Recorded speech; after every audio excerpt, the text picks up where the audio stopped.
MD অগ্নিসাক্ষী করে শাখা সিঁদুর পরিয়ে 7 পাকে বেঁধেছিলেন আমায়।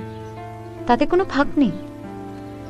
এক মিনিট স্যার, এখন তো লোকের মনে প্রশ্ন আসতেই পারে, আমি যদি আপনার স্ত্রী হই তাহলে আমি আপনার সঙ্গে না থেকে বাপের বাড়িতে থাকি কেন? এটা আপনি বলুন। থাক, এটাও আমি বলছি।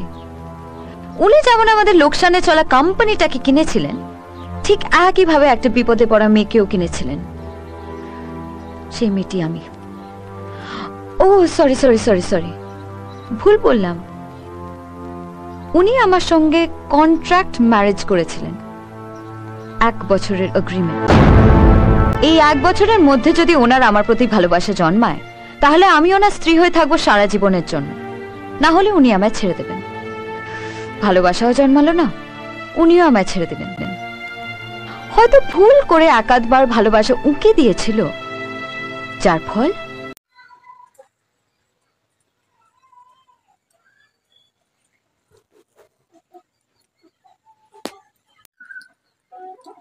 তো ফ্রেন্ডস, এই ভিডিও করার পরে তো আমি শুয়ে আছি, দেখো ঘুমোচ্ছি দুপুরে খাবার খেয়ে।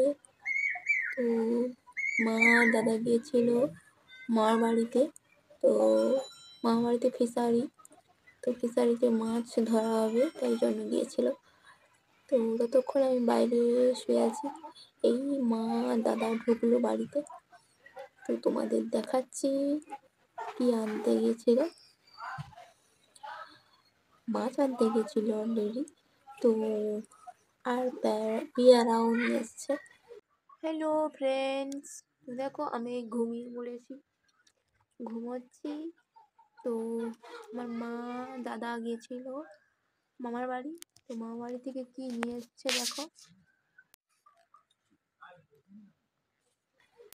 তো আমার এই ভিডিওটা কেমন লেগেছে প্লিজ কমেন্টে তোমরা জানিও আমাকে।